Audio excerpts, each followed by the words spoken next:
Top tech trends and predictions for 2025, Meta's open source AI model for government, and how to manage effective change management. Those are just a few of the topics we're going to cover here in episode 198 of Transformation Ground Control. Welcome to Transformation Ground Control. Ground Control. The podcast that covers everything related to digital transformation. This podcast features technology agnostic and international discussions related to digital strategy, software selection, implementation, change management, business process optimization, and everything else you need to know to make your digital transformation project successful. Whether you're embarking on an ERP implementation, supply chain transformation, or any other business or digital transformation, this podcast is for you. Now, here's your host, Eric Kimberling. 5, 4, 3, 2, 1. Ground control to make it fun. Well, welcome to Transformation Ground Control, episode number 198. My name is Eric Kimberling here at Darian Chwialkowski. Darian, thanks for being here today. Yeah, thank you for having me. Great to have you here. Great to have the audience here. My name is Eric Kimberling. I'm CEO of Third Stage Consulting. We're an independent consulting firm that helps clients throughout the world with their digital transformation journeys. You can find new episodes of this show every Wednesday by going to transformationgroundcontrol.com. And at that same website, you can also subscribe to and listen to the podcast on whatever platform you want. Just go to transformationgroundcontrol.com. And new episodes come out every Wednesday. This is a tech agnostic podcast that covers everything related to digital transformation, including people, process, technology, and strategy components of transformation. So great show for you planned for you today. We're going to get into top tech trends and predictions for 2025. We're going to have a conversation with the audience about that. Before we get to that discussion, though, we're going to talk about Meta's announcement that it's allowing U.S. government agencies and contractors to use its open source AI model, which is called Llama. And then we're also going to talk about agentic AI and whether or not now is the right time to invest in it. So we'll talk about what it is, what agentic AI is, as well as whether or not it's right for your business. So stick around for that. And then, of course, after our newsworthy topics and social media questions to open up the segment or open up the show, we'll get into top trends predictions for 2025. And then we'll also get into later in the show effective change management and some of the techniques you can use to leverage AI or leverage change management in your organization. See, I can't even talk about any other topic without accidentally saying AI. That's how prevalent it's become. But I know we'll get to AI here in a moment, Darian, but what were some of the social media questions you had for us here today? Yeah, this first one is a statement. It's from the Vendors Managing Projects video that was recently published on YouTube. And the comment is, however, you absolutely do not want a third party / consultant to manage the whole thing, as it just becomes a blame game. Interesting. Well, so they're saying that you shouldn't get an outside consultant to manage the project because it becomes a blame game? They said absolutely not. Yeah. Well, it's, I think that's a common refrain from software vendors because they want to have, unchecked authority and unchecked checkbook, in many cases, and unchecked budget and unchecked accountability. So yeah, if you don't want to hold your vendors accountable and you want to just take everything your vendor says at face value, and you're okay with that risk, then sure, maybe you don't need a outside consultant to help you manage. But if you don't have a lot of internal sophistication and experience with implementations, and if you don't have any sort of governance controls in place, or you don't have the right governance controls in place and the oversight and accountability for your software vendor and the technology consultants, then I would say if you want those things, it can behoove you, it can benefit you to have an independent outside tech agnostic advisor to help you through the process. For sure. And of course, vendors are going to think it becomes a blame game because they will be held accountable, like you said, and get, essentially, I guess you could say blamed, but not really, but held accountable for their actions realistically in every project then. Yeah, if there's something worth blaming for, then I guess the issue is, well, let's fix the problem. Let's not worry about who's getting blamed. Let's worry about fixing the problem. And to me, that's maybe the nuance or the difference there, which is, yeah, okay, maybe it's not healthy to just focus on blame, but it is healthy to say, well, here's a problem. Here's something that's not going well. What is it we're going to do to make it better, to fix it? So maybe that's just a mindset shift that those of us in the industry that go through these projects might think about embracing. Yeah, absolutely. Our second question here is, we are a healthcare facility and we are using Odoo for CRM module and QB for accounting and finance module. Now we are checking if we can change our accounting/finance system to NetSuite. Do you think that's a good idea? Why not utilize Odoo for all modules? And what are the pros and cons to this?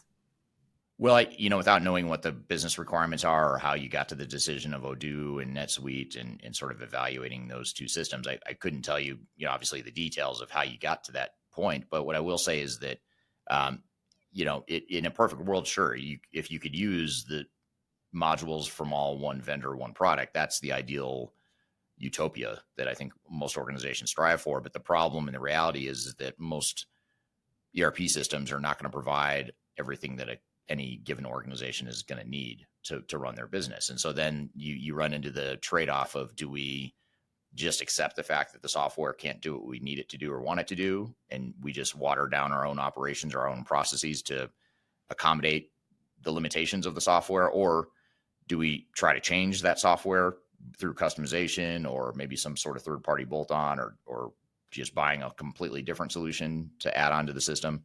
That's another way to address it. So there's no good answer, honestly. I mean, there's no easy answer. There's no good answer.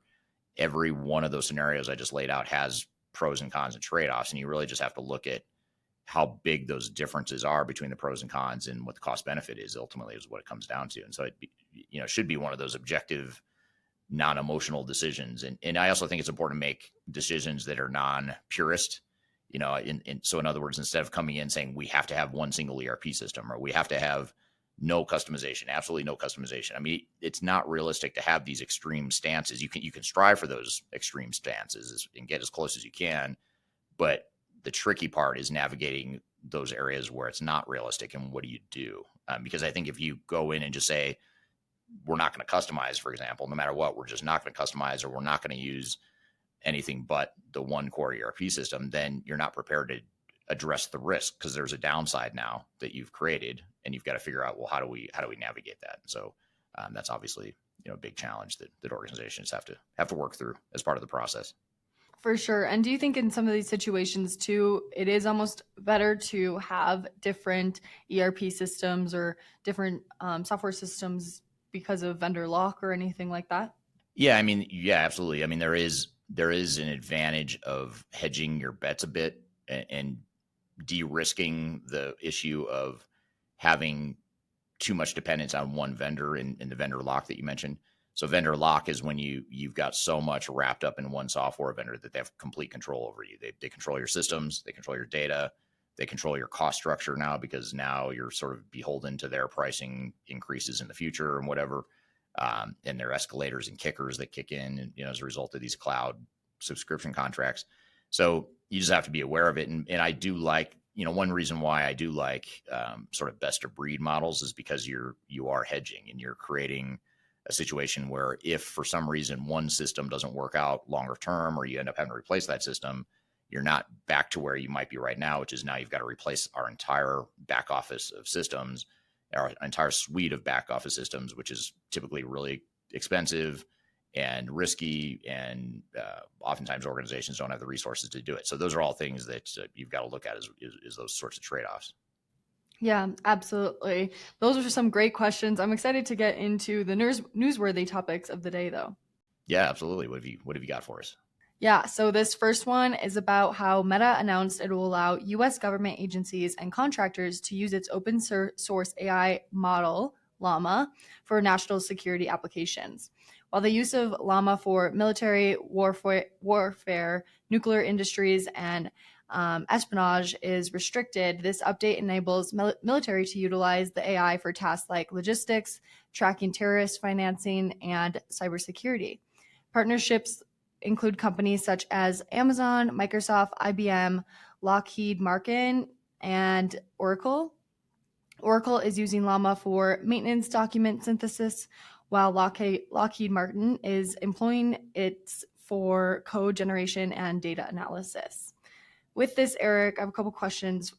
First, starting with strategic implications, how do you think Meta's decision to offer Llama AI for national security might impact the broader tech industry, particularly in terms of partnerships with government entities? Well, I think that's interesting because I think if you can satisfy the needs and security requirements and AI possibilities for a government entity, I think it's fair to say you might be pretty good at satisfying the needs of private sector and other types of organizations as well. So I think it's interesting they're starting there because I guess in some ways it raises a bar. It creates there's a higher threshold for, I would think I don't know a ton about government. I'm not an expert in government. We have team members that are, but I'm not one of them. But from what I understand about government, I mean, there's just they're less open to change in terms of embracing new technologies and unproven technology. So on one hand, it's interesting that that's where Meta is really focusing or starting to get some traction.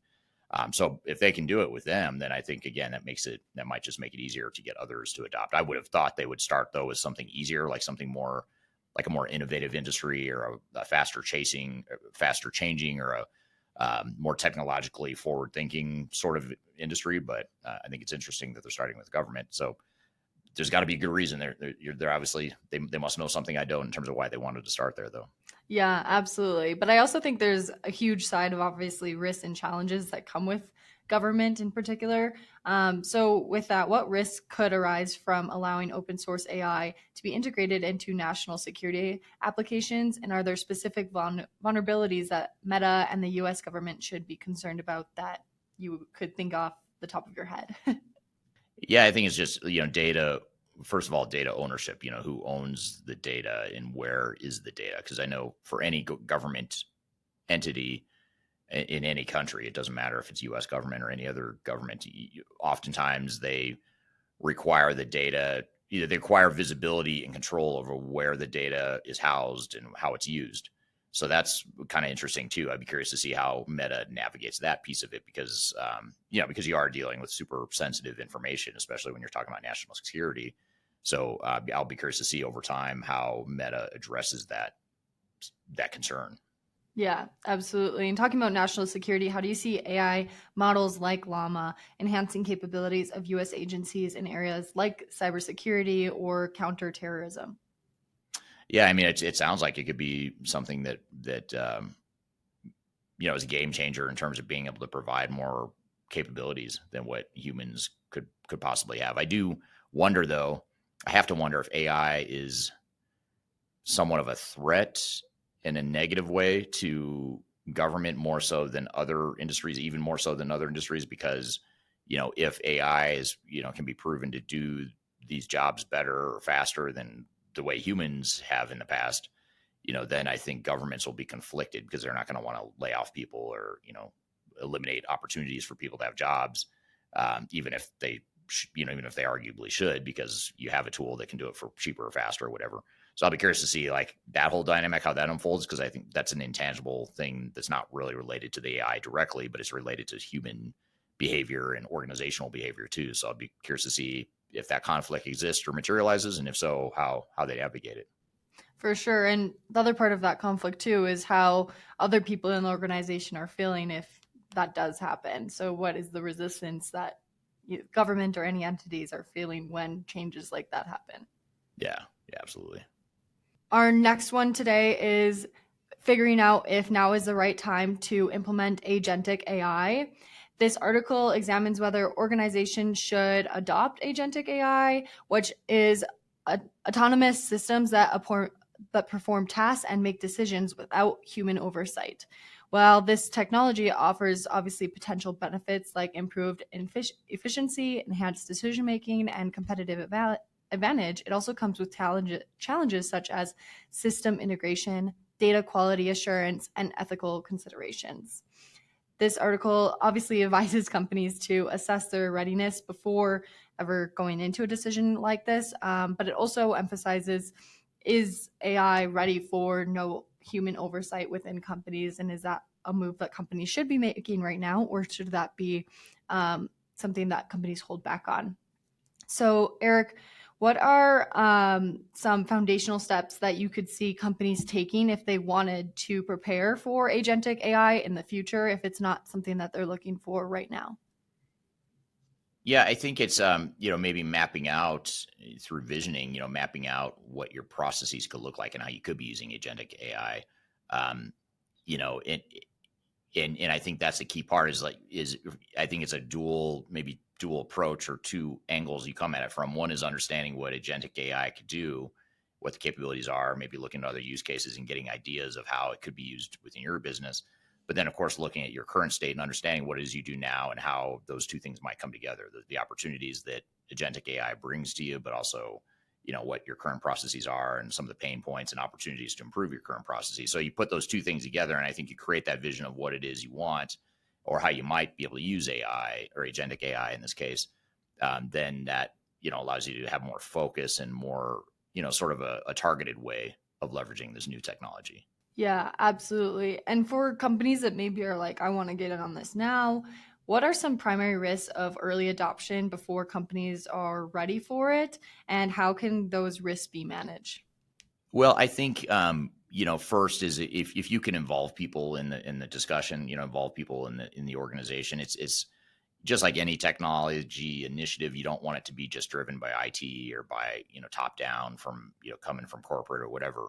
I think if you can get people involved and involve them in innovative brainstorming on how we could be using these technologies to make our process better and make our jobs better, you're just going to create probably not only better ideas because you're getting more people involved, people that are on the front lines that actually know how the processes work and how new technology can improve it, but you're also making them feel like they're more part of the process and it becomes less of a threat to them and more of, it's more of them being part of the solution rather than having a technology forced on them or a change imposed on them over time. So it creates from those both angles, both those human behavior angles, creates a lot of benefit in taking that approach. Yeah, absolutely. And if companies are rolling out agentic AI, what are some metrics that you would use to evaluate the success of a pilot project like that?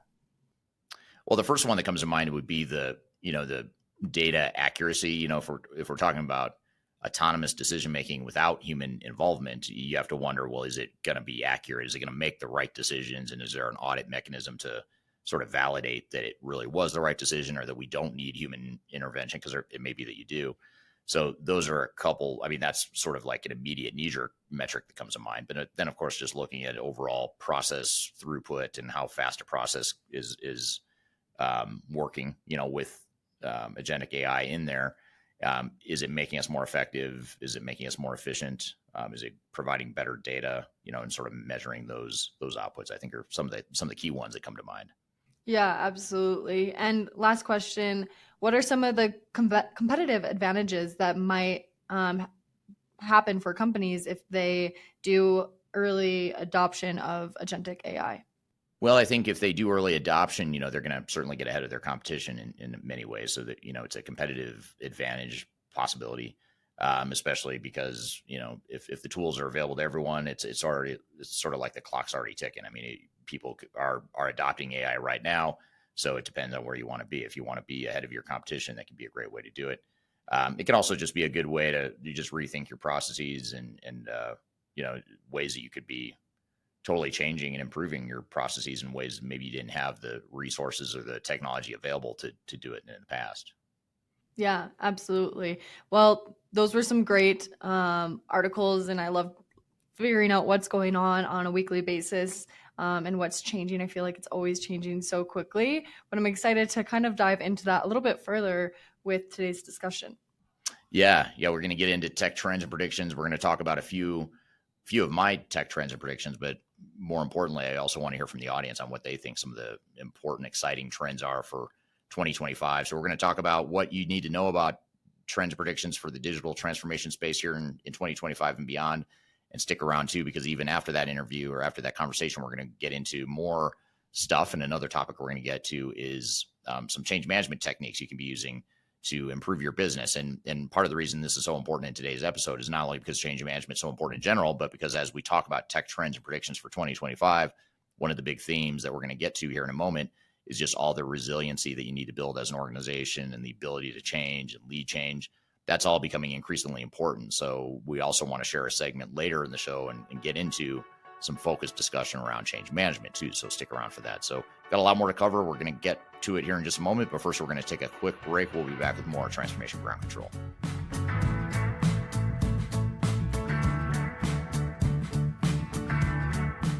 My name is Eric Kimberling, and I'm the CEO and founder of Third Stage Consulting.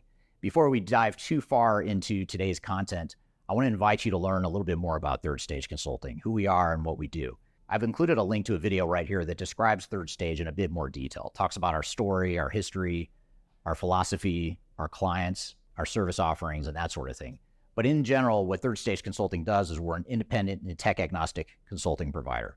We help clients through their entire digital transformation life cycles, beginning with digital strategy, software evaluation and selection, all the way through and including implementation planning, implementation readiness, and the actual implementation itself.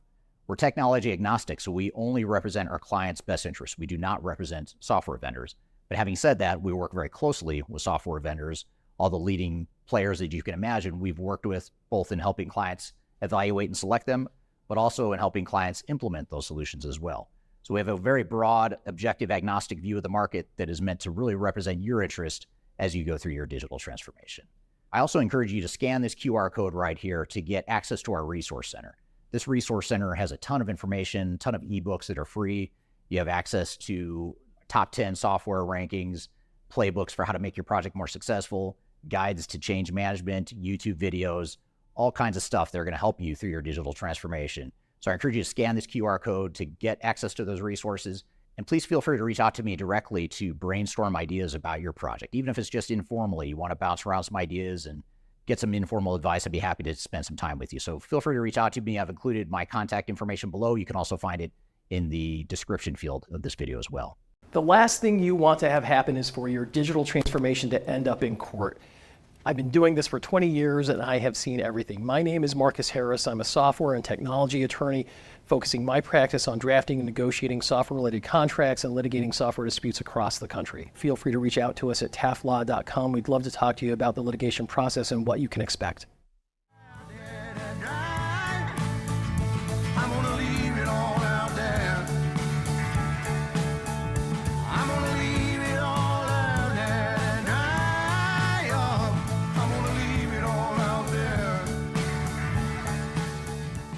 Hello, welcome to Transformation Ground Control, episode number 198. My name is Eric Kimberling here at Darian Chwialkowski.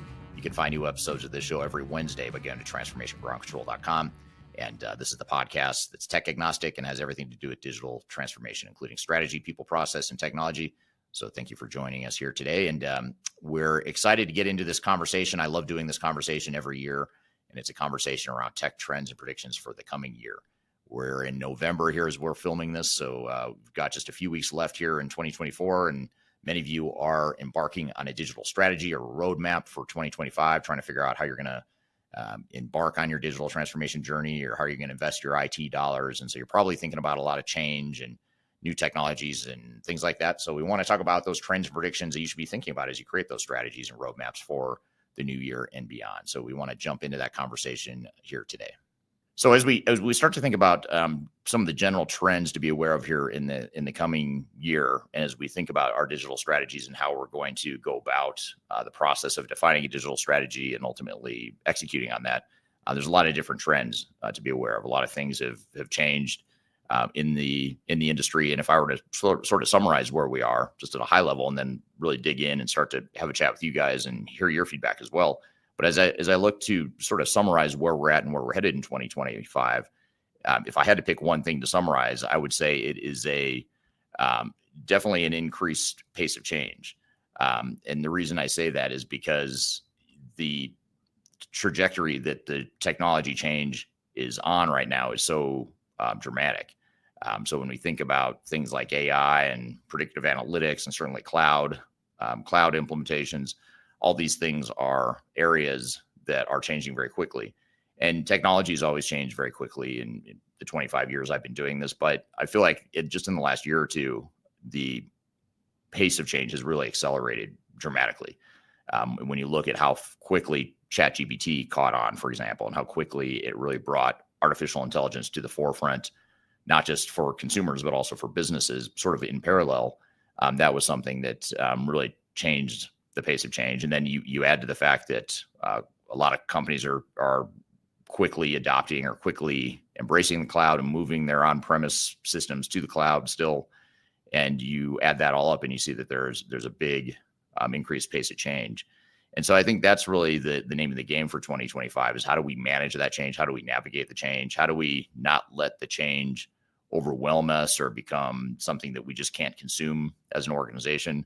Those are all things that we really got to think through and be aware of as we go into the new year. And I'd be curious to hear too from the audience here what you think some of the big challenges are, or some of the big changes are that you're seeing in digital transformation or that you're most excited about.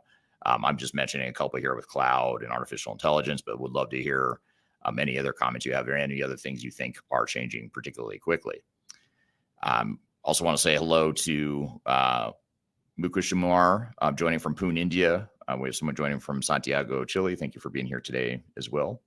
And here's an interesting comment here from YouTube. And joining from India, I want to know the trends in digital transformation in higher education. And so, yes, we'll absolutely talk about some of the trends that apply to not only higher education, but other industries as well. And then another comment here, a question here, or a comment related to trends in the coming year. This is from Vladimir on LinkedIn. Vladimir says, I have many thoughts. I think there's still a lot of work to be done in fundamentals, better networks, data integration, Internet of Things, deployments, et cetera. For advanced manufacturers, there's definitely an appetite for testing and research and developing various AI, ML, and LLM solutions. So I think that's a great point. I actually agree with you. And I like how you're calling out some of the fundamentals here, because I think it's easy to forget about the fundamentals. Like you mentioned, data integration. I think that's a really good one. A lot of organizations have struggled for decades, if not longer, to really get their data cleansed and cleaned up and under control, and to get the right data governance in place and that sort of thing. And in fact, in last week's podcast episode, we covered data management in quite a bit of detail. So if you're interested in learning more about data governance, data management, last week's episode of this podcast, Transformation Ground Control, we dive into that. So a good point. And the other thing I like about the fundamental comment here is that when you look at something like data integration, there's a lot of value that comes from that on its own, but certainly it also enables things like artificial intelligence, machine learning, and the better data we have, the better data governance we have, the better job we're going to do adhering to or embracing some of those newer technologies. So here's an interesting question from Sid on LinkedIn. Sid says, change is constant. It's how we react to it. Companies must master the fundamentals and create a strong foundation, which can then be better built upon. This is easier said than done, as there is too much technical and business debt and lack of shared vision. So that's a great point. And I think, ever since COVID, this whole concept of resiliency, change resiliency, and being able to adapt to change really became sort of front and center, became top of mind for a lot of leaders, because the world was going through so much change during COVID. But I think that's something that's really stuck with the business industry since then, is this concept of how do we remain flexible? How do we remain agile? How do we remain resilient? How do we build an organization that can adapt to all these changes that we can't predict? Clearly, as we've seen in the last couple of years, there's been a lot of change in the space. And so we've got to figure out how we're going to navigate that. And so I like also in this comment too, the concept of shared vision. If we can make sure that anything we do, in the ways we manage change, in the ways we adapt to change, and the types of technologies we deploy and embrace, if we can do that in the context of making sure it's part of a shared vision and that we're all on the same page with what that vision is, that's going to be a lot more successful and a lot more effective than organizations that get overwhelmed by all the possibilities, all these technology changes that are happening in the space right now. So great comments there. Great additional thoughts there. Here's a question from Darian that I'm actually going to ask to the audience. This is from Darian on LinkedIn. Darian says, how are you using AI like ChatGPT? So I'd love to hear just in general, those of you listening in here today, how are you using ChatGPT or other generative AI, conversational AI, that sort of thing? Are you using it in your business? I'd love to hear your feedback there. And speaking of that, that's sort of a good transition into another trend here that I want to get to. And it's really impossible to talk about trends and predictions here without talking more about, without bringing up AI again. But just the business adoption of artificial intelligence, I think, is something that's going to be prevalent in 2025. I think 2023 and 2024 were the years that it seemed as though organizations were sort of dabbling in AI, or just sort of cautiously optimistic or cautiously dipping their toes into what AI might do for their businesses. But I think there's also a lot of uncertainty around it up until this point. But I think 2025 will be the year where organizations start to figure out how they're actually going to use AI, and they're actually going to start to pilot real use cases, which some organizations have, but I'd say most organizations are still uncertain how to use AI in their organization. So I think it's been around long enough now, and the vendors are investing heavily enough in AI functions in their software, in their core softwares, that it's going to be sort of that tipping point where organizations do start to push harder into the space to really look at ways they can be using AI more effectively. So that's something I think will happen. But I'd love to hear too from the audience on where, if at all, are you using AI in your business? Do you have specific examples or use cases of ways you're using AI so far, or ways that you plan to use it?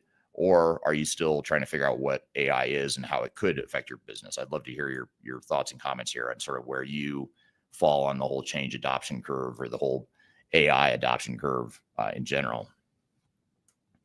So love to hear your thoughts there. So here's another comment from Buggy's Thoughts on YouTube. I mean, IT students are hard to get internships or experience trying to get into consulting. Any tips on things I should be doing? Well, I think certainly educating yourself and networking and being part of events like this is one way to do it, just because you'll be able to learn from some of the peers in the industry, and kind of hear what some of the real world scenarios are, and some of the real world challenges that organizations are facing. So certainly listening to podcasts like this one, and really diving into and learning some of the stuff that, as you're doing here today, is an important first step. But I'd also make sure you network with some of the people you see listening to this same podcast. When you see people comment, be sure to connect with those people and build your network of people that might be able to help you, or either directly or indirectly position you for potential opportunities in the space. And then also just any experience you can get. If you can have applicable experience of using AI, for example, or using enterprise technology, and you can really point to that as a selling point for why you'd be a good candidate, I think those are just a few ideas that come to mind. But certainly getting to know the right people, getting the right skill set and knowledge, and certainly getting the experience, even if it's unpaid experience, or things that you do on your own just as a hobby, or just in your own exploration of learning different things, that can all be things that you can use to position yourself as a more valuable consultant. I want to say hello to Sindre, joining from Horton, Norway. Thanks for joining here today. Here's a good question from Kareem on LinkedIn. Kareem or Karim? Maybe it's Karim. Karen on LinkedIn, I'll say. What are the real on-the-ground issues when it comes to moving from ECC to S4HANA? And I'm actually, if you don't mind here, Karim, I'm going to actually use this question as a segue into another prediction or comment I had, which is one of my predictions here, is the increased frenzy in cloud upgrades. So I think you mentioned SAP and ECC to S4HANA in particular. That's just one example, or that's one of many software vendors or software verticals in the enterprise tech space. It's one of many that are seeing a frenzy of cloud upgrade activity, partially because SAP has designated 2027 as the deadline for ECC customers to get off that system onto the cloud S4HANA software. And, as part of that, what you're seeing is just more, I don't know if chaos is the right word. It probably is the right word. It's just a lot more chaos, a frenzied activity, very hectic, a lot of upgrades happening all at once. And it's putting strain on organizations to try and adapt quickly, or try to migrate quickly to S4HANA or other cloud solutions. And it's also putting strain on the available resources, so skill sets and people that you need on your projects to make them successful. There's an increased demand for that, which I think is another challenge that we're going to get to here in a moment, that I think will continue into 25. So those are, that increased frenzy in cloud upgrades is something that is going to lead to another prediction that I'm going to get to here in a minute. And that is increased digital transformation failures.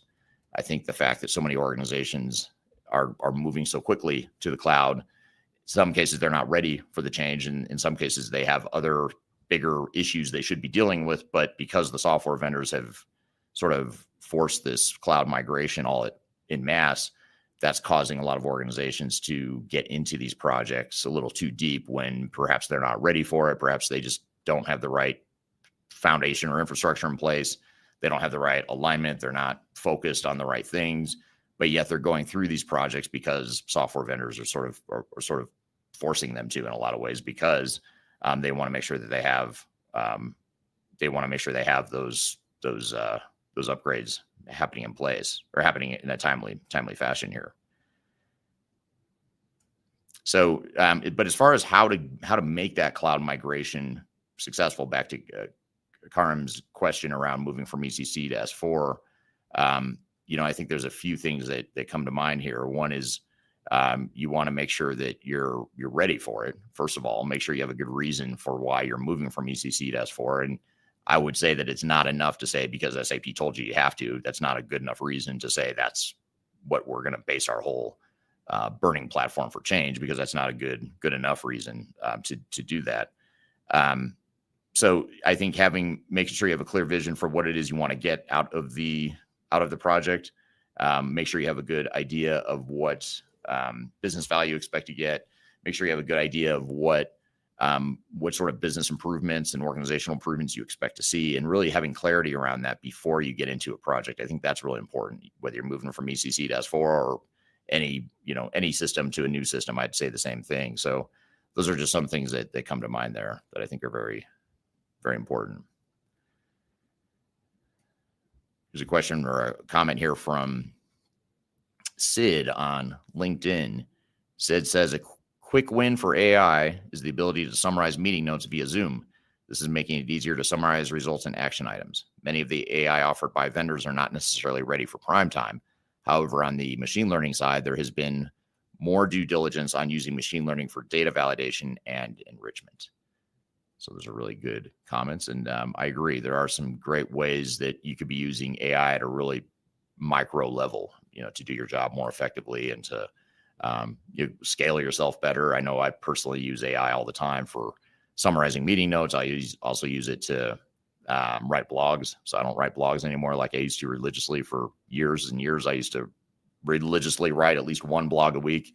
Now I write 3 or 5 blogs a week, but I don't actually write them. I just use AI to write those for me based on transcripts of my own videos and my own presentations and things like that. So it's still my words, my thoughts, but it's using AI to really scale myself in a way that I hadn't in the past. And that's just, one small example, but a lot of organizations would probably find that there's a lot of content creation that they could be doing, and not just content creation like creating blogs, but also even things like creating a product master based off a CAD drawing, or sort of using different data sets that you have in the organization, using AI to help you make sense of it, to summarize it, to create new content based on other inputs that you have in the organization. So there's a lot of ways we can be using AI in that way. And of course, there's the whole conversational user interface aspect of it. If we can be giving our employees easier access to information through conversational AI, that's something that could be sort of low-hanging fruit as well. So these are just a few examples, but I'd love to, I think it's more important to figure out, how organizations can be using AI more effectively. We're here talking about the top tech trends and predictions for 2025 and beyond. We've got a lot more to cover, but first we're going to take a quick break. We'll be back with more Transformation Ground Control.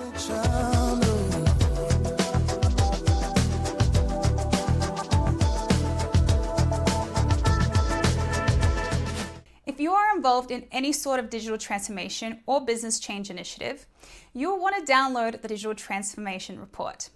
With its comprehensive overview of business and technology trends and best practices, this report is a must-have guide for any transformation project or executive team. Download this free report by visiting Third Stage Consulting at thirdstage-consulting.com. You can also visit our website to learn more about us or download independent reports, videos, and other best practices. Again, visit thirdstage-consulting.com today to learn how you can take your transformation to the third stage of success. Are you looking for ways to promote your product or service to enterprise technology decision makers and influencers throughout the world, like the ones who listen to this podcast? Major Tom Productions creates media, events, and influencer marketing for B2B technology providers. Our productions are exciting, educational, disruptive, and effective.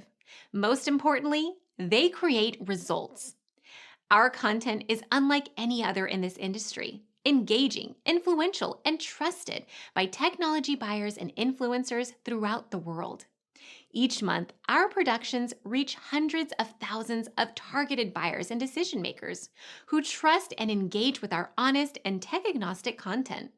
With long-tail viral results and engagement with our content, Major Tom Productions provides a way to reach your target market and create awareness, calls to action, and a connection with potential customers. So, collaborate with us today.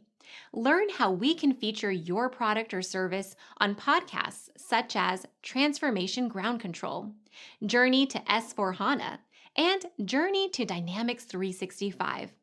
We can also feature your brand on our YouTube channel called Digital Transformation with Eric Kimberling, which boasts over 100,000 subscribers and over 2 million video views per year. You can also participate in our in-person events, including our Digital Stratosphere Conference. Contact us today to learn more. We can tailor a marketing campaign that works for you. We look forward to helping more people learn more about and become engaged with your brand.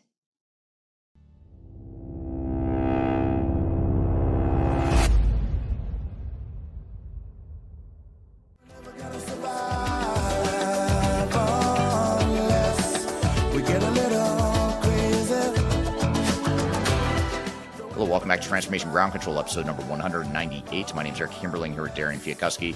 This is the podcast that has everything to do with digital transformation, including the people, process, technology, and strategy sides of change. So thanks for being here today. The show is produced by Major Tom Productions. It's sponsored by Third Stage Consulting, which is an independent tech-agnostic consulting firm that helps clients throughout their digital transformation journeys. You can find new episodes of the show at transformationgroundcontrol.com. And we're here talking about tech trends and predictions for 2025 and beyond. Mohammed on LinkedIn. Mohammed says, can't wait for AI to be part of the planning, whether it's production planning, MRP, financial planning, or any planning an organization needs to have. And I think this is a really good point. I think this is where there's a ton of value, a ton of hidden value in organizations and their ability to get business value from AI. I think these are great examples. I mean, we look at something like production planning or material resource planning, which is what MRP is. When you think about a manufacturer and all the raw materials they have to manage, all the production shop floor scheduling they have to do, even scheduling workers on the shop floor and scheduling when machines are going to be switched over and set up for different production runs. You think about all that optimization that organizations have really struggled with for years and years. I mean, the ERP systems were largely built to help address this whole production planning and MRP thing, but ERP systems never really fully mastered it in the way that AI potentially could. So I'm curious as well to see how AI can use different data sets, different data points, both internally and externally, to provide better demand forecasts, which would give you a better ability to better plan production, because now you have a better accurate understanding of what your customer demand is. So now you can therefore potentially use that data to now better understand how you can be planning your production better to meet that customer demand. And then, of course, what's even cooler to think about is when you think about all the external factors that might affect customer demand or might affect your production schedule.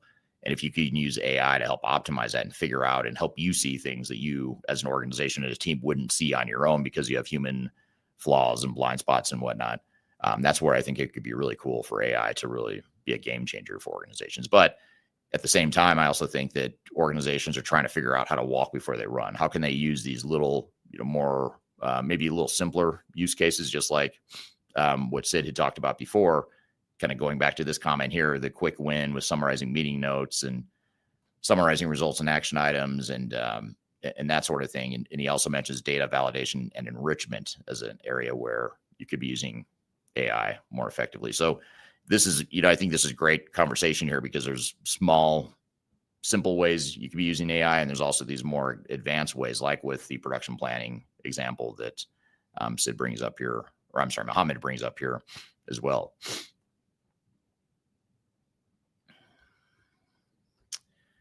All right.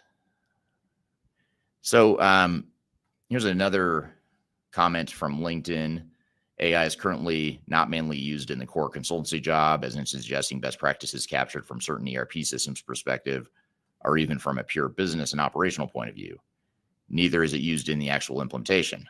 However, I found AI useful in generating or suggesting KPIs for conducting research and development tasks, summarizing key features about certain vertical solutions out there. However, in the future, I see AI vital in process mining prior to embarking into digital transformations, even for SMEs, small and mid-sized companies.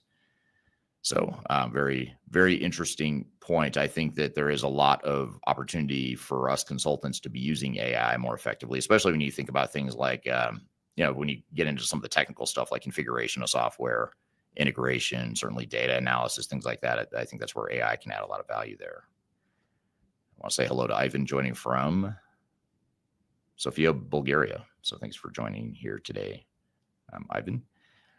And here's an interesting question or a comment here from William on YouTube. William says, my wife runs data groups for a large research organization.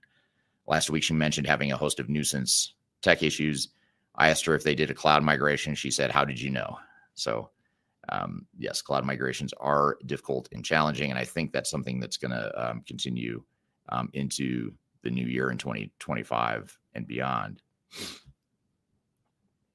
And speaking of that, we talked about the increased frenzy in cloud upgrades as one prediction, but here's another one that's sort of related to that, which is increase in digital transformation failures. And I alluded to this earlier. I think digital transformations are going to fail at an increasing rate for a few reasons. One is, and actually it's a few reasons that we've already discussed, the increased pace of change. Anytime technology changes as fast as it is, that just puts more pressure on organizations and it creates more confusion and potential paths to failure, if that makes sense. So there's more, when technology is changing that quickly, organizations have more trouble keeping up with the pace of change.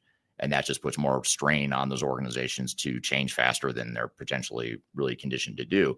Not saying you shouldn't change and you should just ignore change. That's not at all what I'm saying, but I am saying back to that point of change resiliency and being able to lead an organization through change. I think those are all really important things that need to happen as a result of these sorts of initiatives.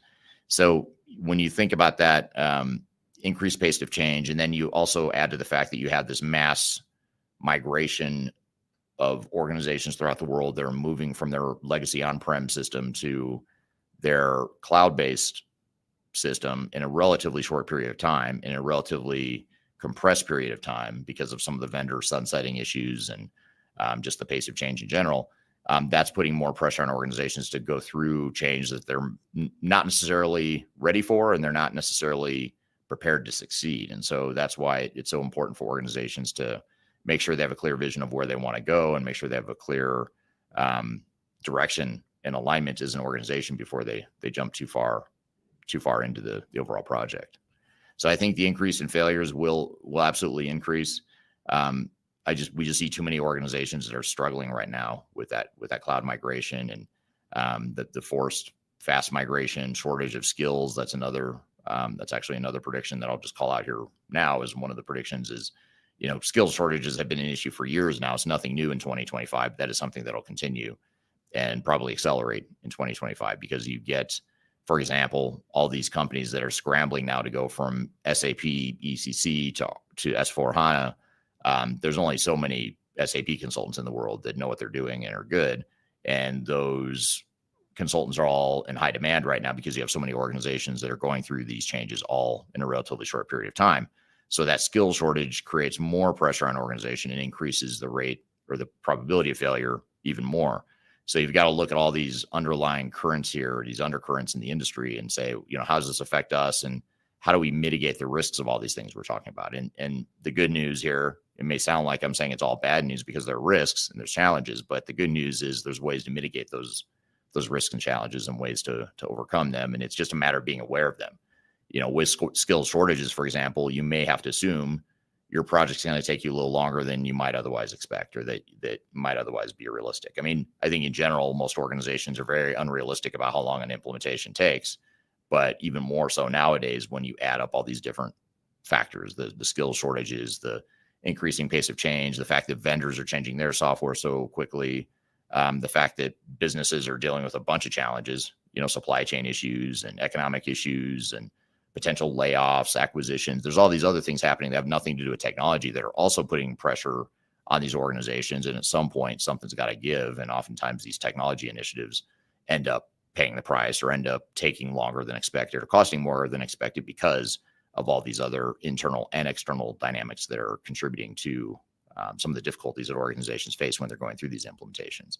So skill shortages, that's something else that I think will be a challenge here in the coming years. But I'm curious to hear from you, what other trends do you see, or what other trends are you most excited about in the digital transformation space? I'd love to hear your thoughts here, whether you're someone implementing ERP systems right now, or whether you're a consultant or whatever the case may be. I'd love to hear your feedback.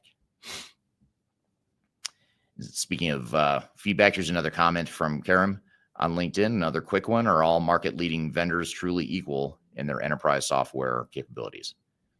And I would say, no, they're not. I mean, I'd say they're all good. If you look at market leading vendors, at least the brand names like SAP and Oracle and Microsoft, Infor, Epicor, or a couple more, Workday, of course, NetSuite. Those are some of the leading, what I would consider some of the leading enterprise software vendors.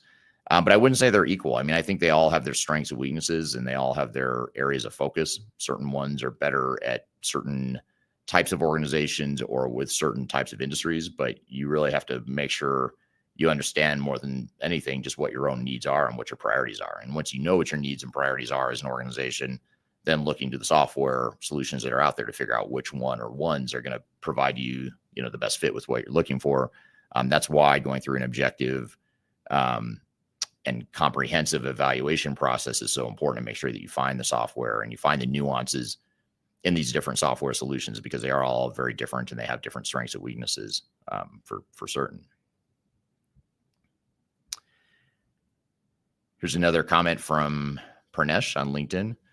Pranesh says, lots of ERPs are using AI effectively. Workday already has a good use of this in features such as candidate ranking, skill ranking, etc. So keeping data clean for a decent long time can really help companies take the AI skills, utilize their predictions better. Great example. And those are great examples of how a software vendor, in this case Workday, is using AI to sort of build into their systems some additional competencies around candidate ranking and skill ranking in these two examples. So those are all great examples of things that will certainly help. And AI can make those existing functions even better than they might have been otherwise. So thank you for that feedback, Pranesh. I also want to get back to this concept of AI. I'd love to hear for those that are just joining, or maybe missed the earlier part of the conversation, or maybe you've had more time to think about it, if you've been on this discussion for a while now. But I'd love to hear from you on where you think you could see AI being used in your business or in businesses in general. Do you see it being used in certain ways now? Do you see possibilities of AI being used to improve businesses in certain ways in the near future? Love to hear your feedback, because I think this is something that's really important, because so many organizations are struggling with how to leverage AI and how to get value out of AI as well, rather than just talking a lot about it, or creating, or focusing on all the buzz. There's a question from Sid on LinkedIn. Sid says, from a system architecture perspective, a hybrid architecture with on-premise and cloud creates challenges to keep the lights on while going through a cloud upgrade. This is often overlooked and leads to delays, as the right resource cannot be at the right place at the right time, as staff downsizing and resource allocation leads to staffing and planning challenges. So I think the key thread here that I'm picking up on, or the key point, is keeping the lights on with your existing on-prem systems while you're going through this transition to the cloud. And in the process, assuming you're not doing like this massive big bang approach, which most organizations don't do, but assuming you're going to have to move through this interim phase where you have some cloud systems and some on-prem systems, that's where it becomes real challenging. And there's a lot of interim integration to manage, a lot of interim data reentry and rekeying and data governance that becomes an issue, because now you're managing multiple environments. And for some organizations, this isn't even just temporary. It's not just an interim process. It becomes longer term, because they might have some legacy on-prem systems that they have to keep or they want to keep, and then they've got cloud systems that are maybe their core ERP systems that now need to integrate with those on-prem systems. So those are all big issues that need to be managed for certain. And it also brings up the importance of increased cybersecurity risk. Cybersecurity is becoming more and more important, and it's becoming more common that organizations struggle with cybersecurity. And the reason I'm bringing this up in the context of Sid's comment a moment ago is because when you start talking about these hybrid environments where you have some on-prem, some cloud systems, it may be important from an operational perspective. There may be very good reasons, regulatory reasons, or functionality reasons why you might have these hybrid environments. So I'm not here to necessarily say hybrid environments are good or bad, but one of the risks of hybrid environments is, even if, let's assume you've got a core cloud system that has world-class cybersecurity controls and cybersecurity protection that's going to protect you from all these bad outside hackers and nefarious actors and potential internal employee breaches, all that stuff. Let's just say you've got this hypothetical situation where you've got these cloud systems that are pretty well locked down.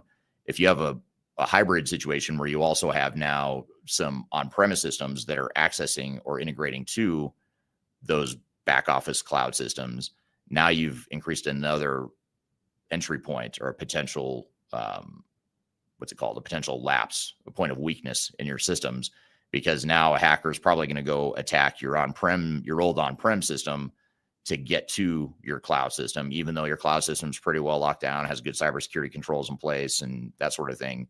Now you've increased the vulnerability, though, by adding on this on-prem system. And that's how a lot of these security breaches are happening now.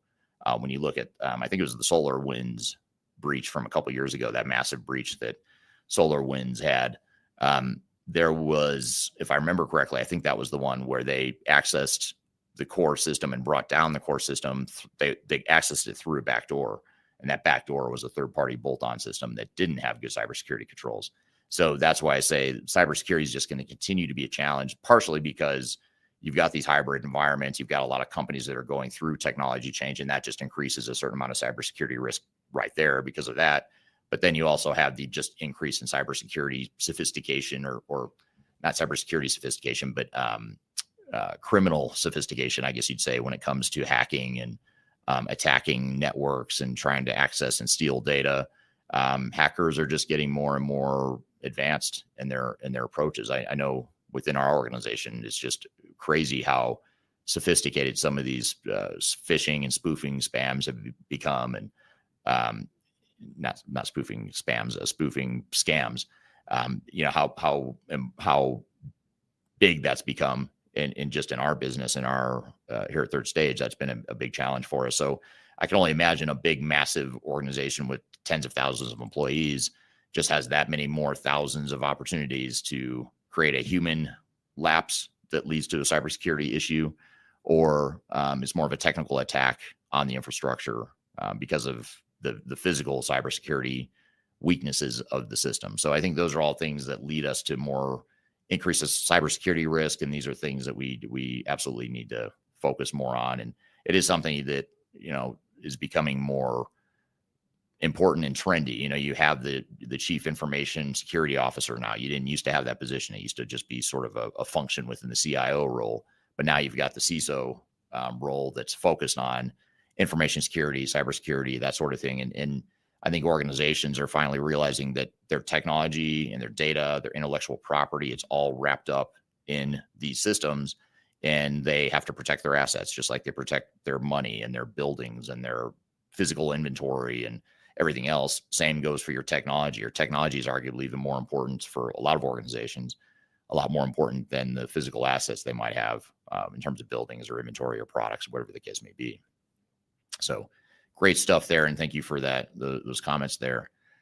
We're here talking about the top tech trends and predictions for 2025 and beyond. We've got a lot more to cover, but first we're going to take a quick break. We'll be back with more Transformation Ground Control.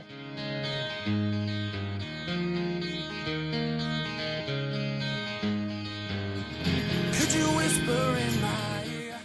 I recently published my first book. It's called The Final Countdown: Strategies to Reach the Third Stage of Digital Transformation.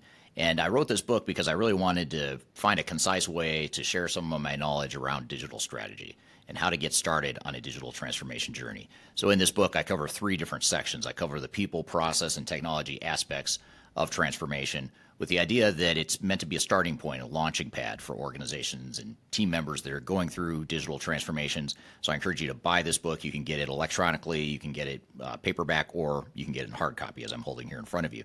You can get it by going to thefinalcountdown.com. You can also search for it on Amazon if you shop at Amazon. Otherwise, just go to thefinalcountdown.com. Love to hear your feedback on this book as well. So I hope you check it out and hope you enjoy. Interested in working for a company that truly values your unique skills and experience? Here at Third Stage, we don't hire based on resumes alone.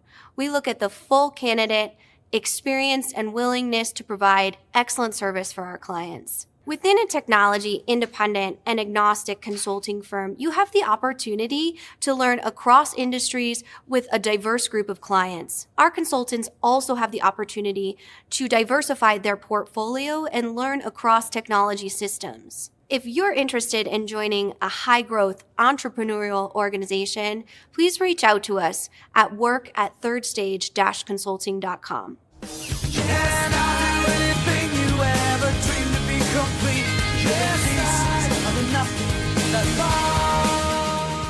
Hello, welcome back to Transformation Ground Control, episode number 198. My name is Eric Kimberling here with Darian Chwialkowski. This is the podcast that has everything to do with digital transformation, including the people, process, technology, and strategy sides of change. So thanks for being here today. The show is produced by Major Tom Productions and sponsored by Third Stage Consulting, which is an independent tech agnostic consulting firm that helps clients throughout their digital transformation journeys. You can find new episodes of the show at transformationgroundcontrol.com. And we're here talking about tech trends and predictions for 2025 and beyond. Here's an interesting comment here from Ivan on LinkedIn. Ivan says, seeing greater demand for low-code, no-code customized workflows. As the pace of change increasing, such features become more valuable for the end users. How are the leading vendors doing in this regard for their cloud offerings? I think, that's a great point. I think the low-code, no-code customized workflow thing is super cool.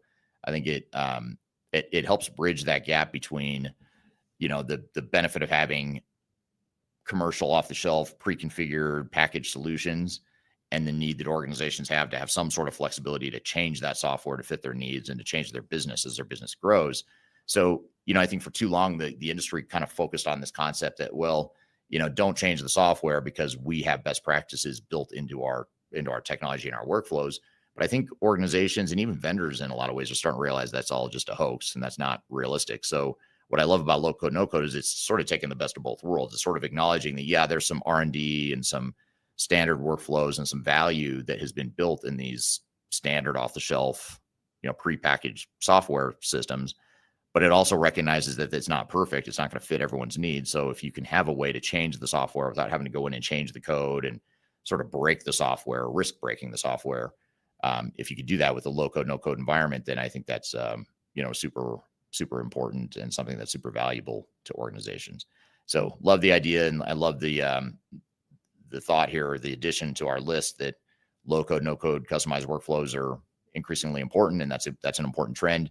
In terms of how the leading vendors are doing in this regard for their cloud offerings, I think some are doing better than others. I mean, I think it's another buzzword that a lot of them are just sort of throwing out there, but there's a handful that are, I'd say, doing a better job with a low code, no code environment. I think of like Odoo is one that's an open source system that has more of a low code sort of environment. I know there's, if anyone's familiar with Jan Bond, he's the guy that founded Infor software. Or I'm sorry, not Infor, but Bond Software, which was acquired by Infor a couple decades ago. And now he's since started another software company that's called Rapid, and RAPPIT, and it's a low code, no code sort of enterprise technology that helps tie together, multiple systems and provides workflows. And it's sort of an easier way to potentially use technology in a low code, no code way without having to deploy an entirely new ERP system, which can be a lot more complicated and risky. So you look at Odoo, you look at Rapid, you look at other software vendors that are investing more in this low code tool set. I think that's a good sign. But I think when you're evaluating systems, though, it is something you'd want to dig into and really just see what the tool set is and what do they really mean by low code, no code. Because a lot of times low code, no code might be, you're just allowing me to change the color of a button. That's not really giving me a customized workflow. It's just giving me sort of a personalization that I always had. Every software vendor would allow like relatively simple changes to the system that doesn't change the core fundamental aspects of what the software does. But when you look at things like Odoo and Rapid and some of these other low code, no code systems, you actually can change the workflow in a more meaningful way. And speaking of Odoo, and this is actually part of why I just brought up Odoo, because I saw this question and so they popped in my mind, but this is from Emro on YouTube. Emro says, what's your opinion on Odoo on-prem and how to test the functions of an ERP? Is an iterative process. Also, how do we determine the suitable data model for an ERP system? There's a lot in that question. I'll try to answer much of that question. I may not get to all of those points or all of those sub-questions here, but I will say that Odoo ERP is a good system. It's in our top 10 list. We do every year a independent tech agnostic ranking of the top ERP systems in the market. In fact, if you'd like to see that list, you can just scan this QR code on the screen in front of you, or if you're listening to the audio only podcast, I've included a link below to the 2025 ERP report or the digital transformation report. You can scan the QR code right here on the screen in front of you, or you can go to the links below. But point here is Odoo is in that top 10 list. You'll see it when you scan and download this report. It's been on our top 10 list now for a couple of years. It's definitely a good emerging sort of enterprise tech system. And it's great for those that do want sort of a low code, no code solution. And it's also good for small and mid-market companies that are maybe also considering NetSuite or some of these other ERP systems that are built for the small to mid-market. So Odoo can be a great fit for that as well. So while we're on the topic, though, and as we're talking about trends and predictions for 2025, I encourage you to check out this 2025 report, because we talk about a lot of trends in there. We talk about top 10 rankings and reviews. We talk about other benchmarks. There's a lot of data points in there of what we're seeing in the industry, both from our own internal data, but also from external third-party analysts as well. So here's a question from Darian following up on this low code, no code thread. Darian says, what are the benefits of low code, no code for standardizing processes? Great question. And I'd say low code, no code is a great way to standardize processes, but also give you flexibility. So, you still have the benefit of having some relative standard process, but you can also change it to fit the nuances of your business and what you want your workflow to be. So yes, you can standardize, but I'd say it's giving you actually more of a middle ground to standardize to a certain degree, but also provide yourself and your organization with a little bit more flexibility than you might otherwise have too. So that's what I see as some of the benefits of low code, no code for standardizing processes and finding that balance between the two, between the need for standardization and the need for flexibility and customization. And you think about customization and the impact that's had on digital transformations in the past. I mean, that's really a big reason why so many of these projects have failed in the past, is because of organizations over customizing or trying to change the software to do something it was never built to do. And that oftentimes would lead to failure. I will say, however, the customization, oftentimes this whole customization concept and the risk that customization has on a digital transformation is very real, but I'd say it's actually a symptom of something deeper, which is typically organizational change resistance and change management. The fact that an organization wants to go down the path of least resistance by just keeping the processes the same. Oftentimes that's what leads to customization requests, which then leads to customization, which then leads to challenges and risks, and sometimes complete failures, because you've broken the system so badly trying to customize it and make it do something it was never meant to do that you just can't get the system working the way you needed it to or wanted it to. Not to mention the fact you're spending a lot of time and money just re-implementing a new technology that does the same exact thing you've always done. There's certainly a ROI sort of question there, or a consideration in terms of why an organization would want to do that.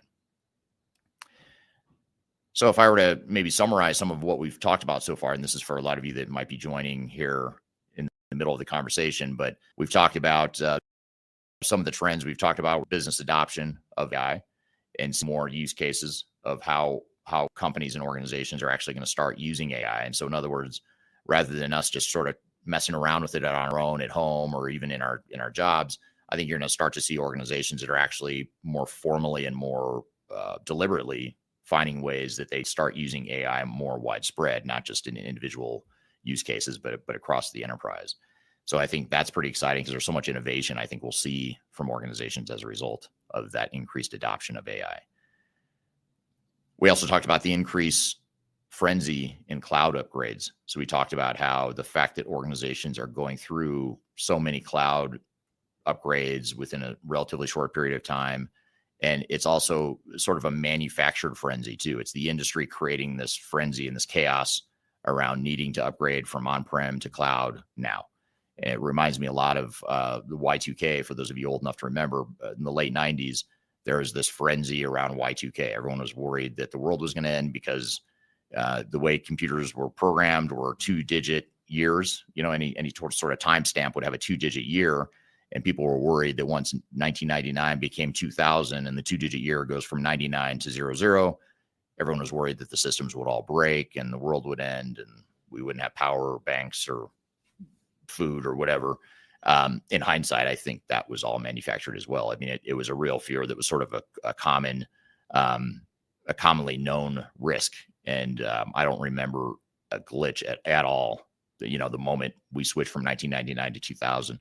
Which would suggest that either everyone just did such a great job with their Y2K upgrade that there was absolutely no glitch, or it could be that the whole thing was a hoax and it really wasn't that big of a risk, but it was a great way for software vendors to force upgrades to new systems right at the end of the 90s. And that created that same sort of frenzy, same sort of increase in failures, same sort of profit margins for software vendors and technology consultants. They all did really well during that time. In fact, that's when I started my career, was in 1998. So I came in right at the peak Y2K frenzy, and I just assumed it was real. And that's, you know, a whole nother story for another time. But looking back, I don't know if it's just because I'm older and more jaded now, but I feel like the whole thing was a bit overblown, and it sort of created this mass chaos to upgrade all at once. And you see the same thing happening now. It's just now it's not Y2K. It's you have to get off this old system because it's on-prem, or we're going to stop supporting it.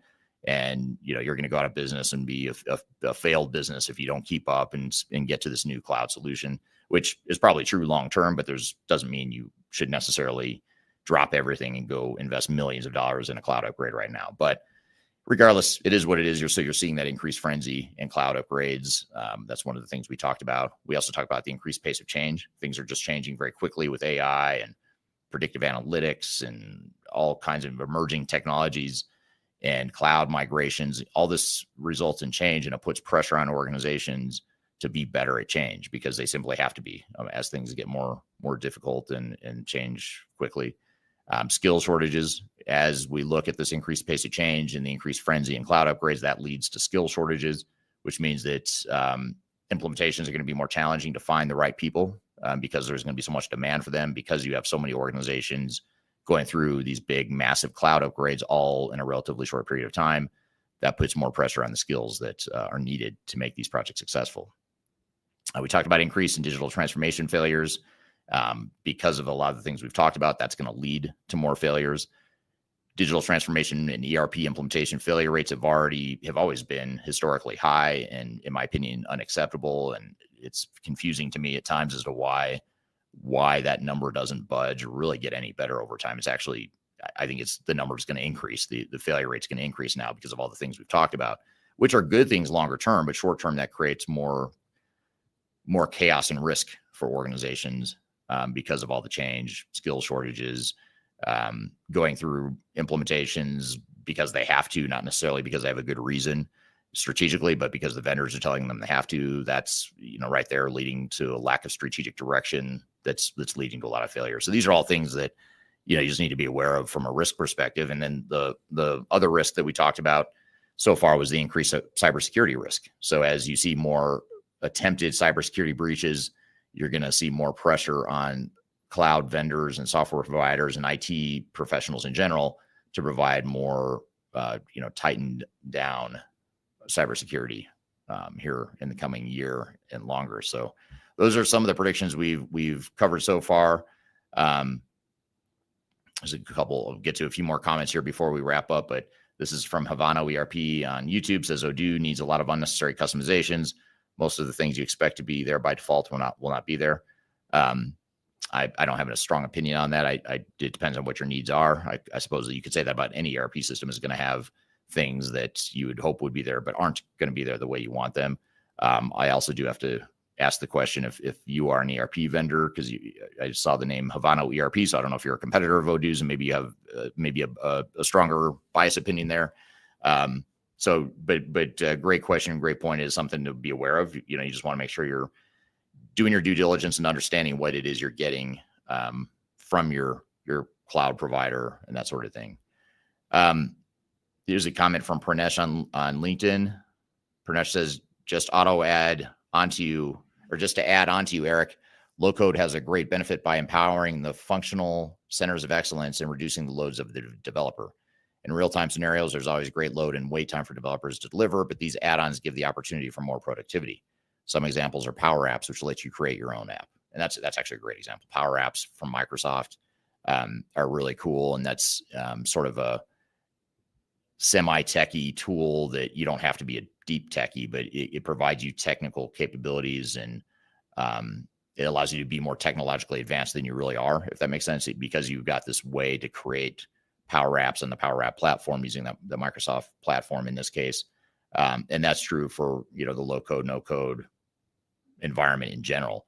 It just gives you a way to create apps and create functions and workflows that you would otherwise need to go hire a developer or learn to develop yourself, or go bring in your outside software vendor to change the software for you. And even then it's risky because you're changing the software, changing the code, but with low code, no code, you're not. So again, it gives you that sort of best of both worlds there, which is pretty cool to see. And I think the low code, no code thing has gotten probably overshadowed by AI, but it is something that's very, very important, and something that's trending in the right direction for sure.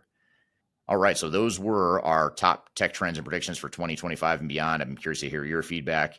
What do you think? Did we miss something? Any of those tech trends that sound particularly good to you? Anything you'd add to the list? Anything you take off the list? Love to hear your feedback in the comments below. But we're going to continue the discussion of trends and predictions here in just a moment when we come back from a break. And then we're also going to get into change management and how to manage change and some of the techniques to manage change in 2025 and beyond. So be sure to stick around for that. We've got a lot more to cover. We'll be right back with more Transformation Ground Control.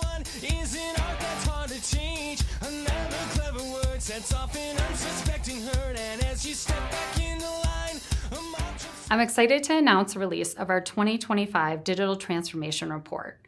It's available now on the Third Stage Consulting website, www.thirdstage-consulting.com. This report gives you an unbiased, technology-agnostic insight to help you optimize your organization's projects for success. Get your copy today using the QR code in front of me or on our website. Are you looking for ways to promote your product or service to enterprise technology decision makers and influencers throughout the world, like the ones who listen to this podcast? Major Tom Productions creates media, events, and influencer marketing for B2B technology providers. Our productions are exciting, educational, disruptive, and effective. Most importantly, they create results.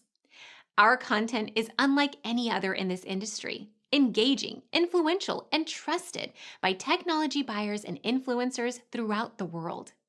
Each month, our productions reach hundreds of thousands of targeted buyers and decision makers who trust and engage with our honest and tech-agnostic content. With long-tail viral results and engagement with our content, Major Tom Productions provides a way to reach your target market and create awareness, calls to action, and a connection with potential customers. So collaborate with us today. Learn how we can feature your product or service on podcasts such as Transformation Ground Control, Journey to S/4HANA, and Journey to Dynamics 365. We can also feature your brand on our YouTube channel called Digital Transformation with Eric Kimberling, which boasts over 100,000 subscribers and over 2 million video views per year. You can also participate in our in-person events, including our Digital Stratosphere Conference. Contact us today to learn more. We can tailor a marketing campaign that works for you. We look forward to helping more people learn more about and become engaged with your brand.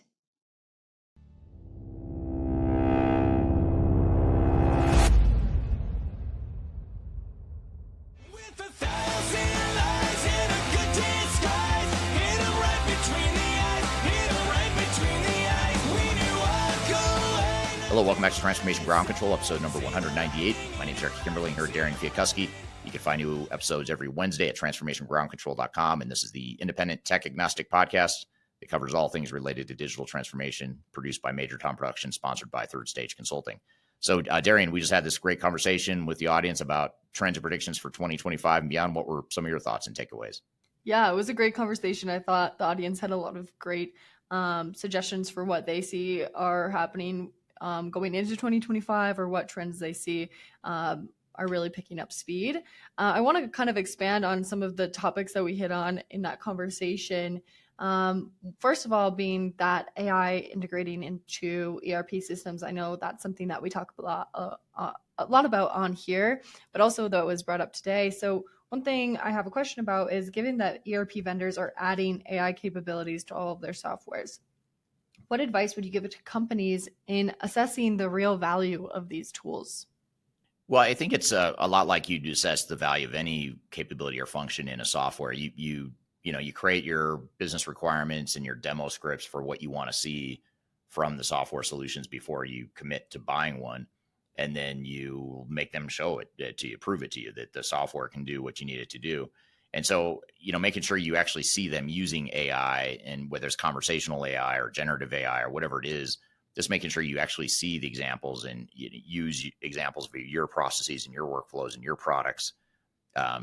Sort of more of a day in the life of using that software product within your organization. That's the way I would treat software demos, not only to evaluate AI functions, but also just any function of an ERP system. So the good news is that the way you evaluate the capabilities doesn't really change in terms of how you evaluate. It's just maybe a little different in terms of what you're looking for. Yeah, absolutely. And I know I want to kind of switch gears here and go to something you kind of breezed over, was the Y2K era of systems upgrading and what that looked like for vendors and companies. So looking back at that era, what are some lessons companies today can learn from that period, especially regarding the large scale digital risk and proactive planning? Good question. I mean, I guess I would say that it's probably the biggest lesson is that, organizations need to be real careful that they don't operate out of fear and go through these projects with fear being the core driver of the project. And the reason I say that is when companies and teams are operating out of fear, they end up making bad decisions. They end up making decisions around, unrealistic timelines, which leads to all these other problems. They end up not recognizing risks, or just glossing over the risks, or just being blind to the risks because they're so frantic and frenzied to get through a project quickly or whatever. So I think anytime you have the situation like we have now with the mass cloud upgrades, as well as the same as back in Y2K, it's the same kind of mindset that's very dangerous, and it leads to a lot of bad decisions that lead to a lot of failures. So I'd say just, slow down, take a deep breath. Yeah, the world's changing. Yep, the vendors are telling you the world's going to end if you don't switch to the cloud, but you also have to look, you have a business to run, and you've got to prioritize accordingly. And no one but you knows what your priorities are and what bigger fish you might have to fry, and things you might have to focus on that might affect your project. And so you've got to really set your own tempo and control the pace and do what's right for you and your business at the end of the day. Yeah, absolutely. I agree with that. Is there any trends that you think for the conversation that were either breezed over or that you think we missed? I don't think so. I mean, those were the main ones I had. And then, of course, the audience brought up a few that I had missed or that I didn't really dive into. So I thought those were good. I guess if I were to pick one thing, it'd be that, some of the fundamentals of digital transformation really haven't changed. So even though we're talking about things that are different and the trends that are changing, the predictions that are changing, there's also a lot of stuff that hasn't really changed. And I think one of the audience members made a comment about focusing on the fundamentals like data migration and Internet of Things. And I think that's a really solid, important point that maybe we could hone in on a little bit more here, which is, just making sure you don't forget the fundamentals of making sure you've got alignment and internally, and make sure you have a good vision of what it is you want your operations to be when you grow up. Those things don't change. I mean, even though technology is changing, all this other stuff's happening around us, the fundamentals of how to make these initiatives successful really hasn't changed at all. You still need alignment. You need clarity of vision. You need to focus on change management. You need to focus on defining your future state operating model and have a really good understanding and a handle on what you want your processes to be. All that stuff is still the same. It was true 20 or 30 years ago, and it's true today. And none of that, the good news is none of that's really changed, despite all the other changes that we talked about. For sure. And to follow up on fundamentals, one question for that is, for companies in the early stage of their digital transformation, where do you believe the focus should lie if you only have to choose one? Technology, processes, or people? It's a good question. It's easy to say. I mean, I'd say not technology.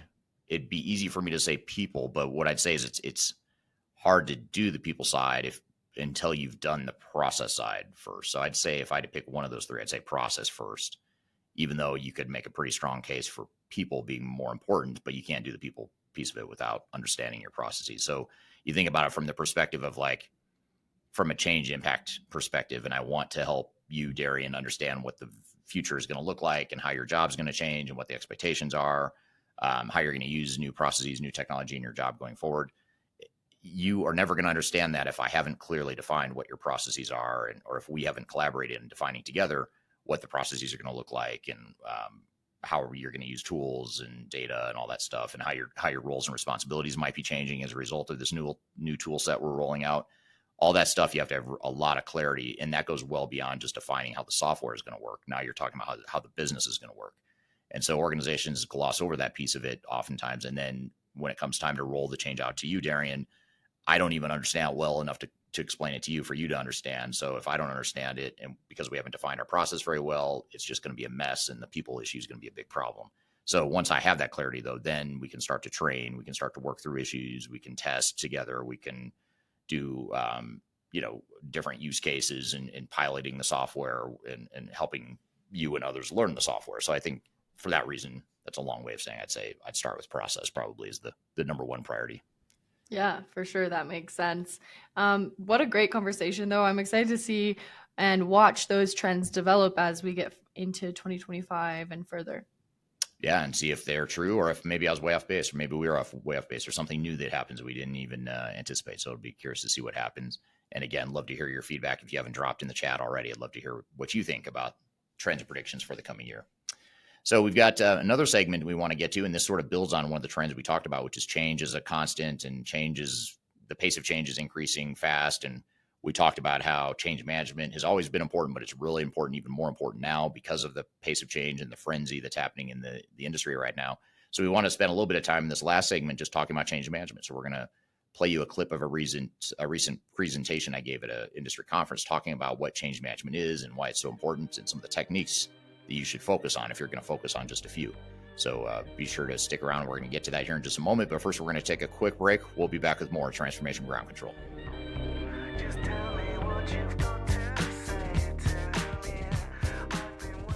People oftentimes ask me how I built such a strong social media following on YouTube and LinkedIn and Facebook and other outlets. And the fact of the matter is it took me a long time to build a following through a lot of trial and error, making a lot of mistakes. Had I known that there were companies out there that could help me build my brand, I would have done that a long time ago. I didn't know that, but the good news is that there is today a consulting firm that will help you through building your own personal brand through some of their training programs. The company is called Roloff Consulting, and if you're familiar with Emma Roloff, she's someone that I've had on this podcast before, and she's well known in the digital transformation space as well as the sales space, and she's big on TikTok, YouTube, and LinkedIn. And she and her husband have started a training course and a training company that focuses on helping people build their personal brands and helping them to sell themselves digitally. So whether you're a salesperson that's trying to reach more customers, or you're an individual that's just trying to build your personal brand, that's something that they help with through their training programs. And they've offered listeners of this podcast a free 5-day LinkedIn challenge. And I encourage you to check it out. I've included a link below for this podcast. If you go to the podcast notes, you'll find a link that gets you free access to this 5-day challenge where you'll get step-by-step guidance. You'll get real results. So you'll get some tangible results from the program. And you also get a special offer at the end of it. So it's exclusive to listeners of this podcast. Be sure to check out the link below if you want to work on building your personal brand, or if you're in sales and you're trying to reach more people. Whatever the case may be, check it out. It's free to listeners of this podcast. You can check it out via the link below. The last thing you want to have happen is for your digital transformation to end up in court. I've been doing this for 20 years and I have seen everything. My name is Marcus Harris. I'm a software and technology attorney focusing my practice on drafting and negotiating software-related contracts and litigating software disputes across the country. Feel free to reach out to us at taftlaw.com. We'd love to talk to you about the litigation process and what you can expect.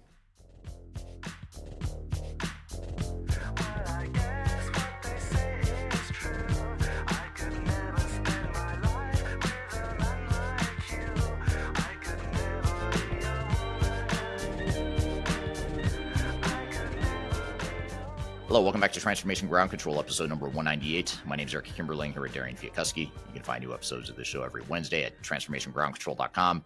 And the show is sponsored by Third Stage Consulting, an independent consulting firm that helps clients throughout their digital transformation journeys. And it's produced by Major Tom Productions. So if you'd like to learn more about sponsoring this podcast or other podcasts that we produce and other content we produce, be sure to reach out to us. I've included contact information below for our sponsorship team at Major Tom Productions. So be sure to check that out.